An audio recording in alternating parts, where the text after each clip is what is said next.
Hi guys, it's Melanie with C21 Veterans, and I just wanted to discuss our Zipform Plus account and how it works as having an office account. So you may have had an old Zipform account with your old brokerage. We do utilize an office version of this, so the front desk will have given you a new username and password, and they do set up your templates for you in the office just to make it a little bit easier to go ahead and do your transaction. Your name is actually in the template already, your license number, all that good stuff in there. And if there's anything in particular that you use in your templates, go ahead into your template. You can actually change that around and just hit the save button. So when you come into Zipforms, you're going to be in the transaction folder, or you're going to be in your dashboard that kind of lets you know everything that's going on. So when you first get into your new account, if you want to go ahead and click your name, click your view profile button.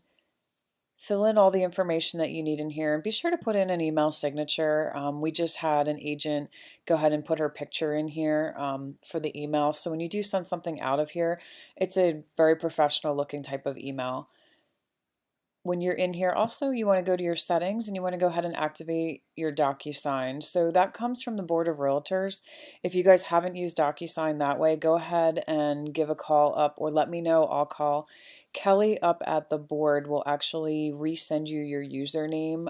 You can go into DocuSign, change that over to your new at C21 Veterans email address, and then you can actually connect these accounts and link your account up to make it very easy to actually go ahead and e-sign everything. So I just want to close this out. So if you're new to Zipforms, or if this isn't what your Zipforms looks like, because I know it just changed over to a newer version, when you're doing a new transaction, if you were to click the new transaction, we'll do a purchase agreement. I always name them, the name of the street, and then maybe my client's name. We utilize MLS Connect if you guys haven't done that before. So I'm going to say that this is a residential, and you'll see at the bottom, it's going to actually add a new affiliate disclosure. That's automatically when we say we're going to go ahead and say that this is a residential purchase, it pulls the office template in for the new affiliate disclosure so that you don't have any worries about not telling them about title or anything like that.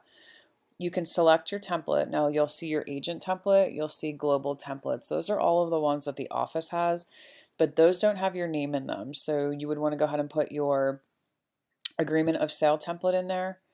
And I'm going to go ahead and click MLS Connect. And I am going to pull from trend. I'm going to put an MLS ID. So I'm just going to pull a random number here of a house. We're going to throw that in here. I'm going to include the photo, and I'm going to ask it to find it. Oh, well, that's not even, hold on one second. Let me get the link.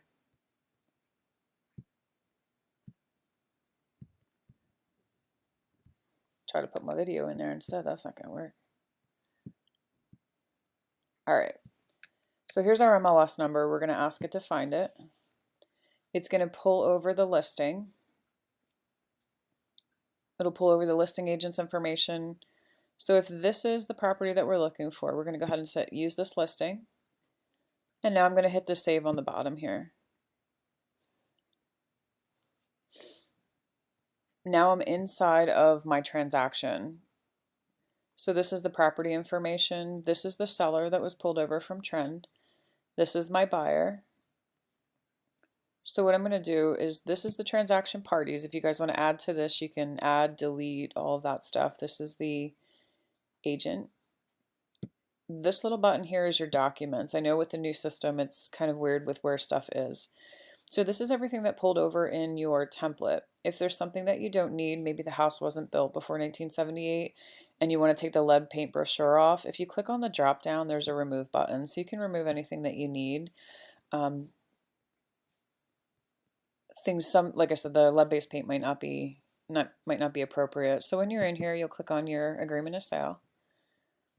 It pulled my buyer. This is the seller off of the system. So there's some lines that may not fill in, like the municipality. Some of the stuff doesn't quite come across. You do have to check it. We're going to put Bristol.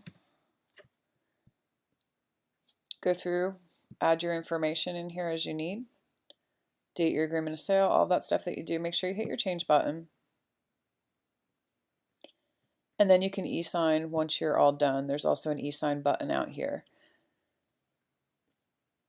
Hopefully that helps you guys with the new Zipforms and how this works if you're new to the company. Let me get into a listing real quick because there is a feature that is a share feature for your seller's property disclosure, which is pretty cool. So let me go back into that same transaction and I'm just going to add a form.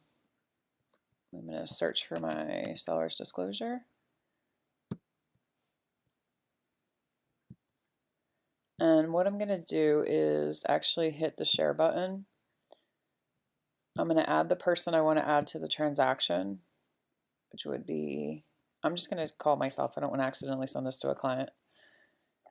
What you need to say is, can they edit the form? That would be a yes, because you want them to click all the way down on the seller's property disclosure. Can they upload documents? That's a no. Can they view history? That's a no. And they're allowed to share this document up till the 1 month from now. If you want to try to make sure you get this back a little sooner, you can go ahead and only give them maybe a week's time. That way you know that this is coming back in time to get an offer. So we're going to hit next. We're going to find that disclosure that we need. And we're going to hit send and save. This is actually going to send an email. Is it going through Gmail or ZipLogic? We're going to send it right through ZipLogic. We can give it a subject line. That might be seller's disclosure.